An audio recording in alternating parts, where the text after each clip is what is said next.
తెలుగువారి పెళ్ళి ఇలవైకుంఠమే మళ్ళీ సంప్రదాయమే సౌందర్యంగా సాగుతున్న పెళ్ళి ఇది తెలుగువారి పెళ్ళి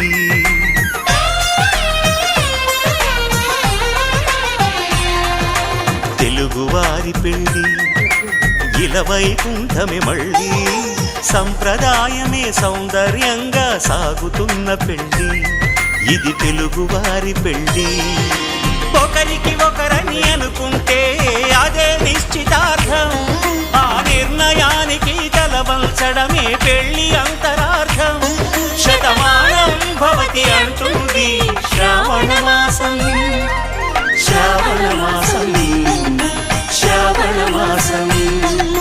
తెలుగువారి పెళ్ళి ఇలవైకుంఠమే మళ్ళీ సంప్రదాయమే సౌందర్యంగా సాగుతున్న పెళ్ళి ఇది తెలుగువారి పెళ్ళి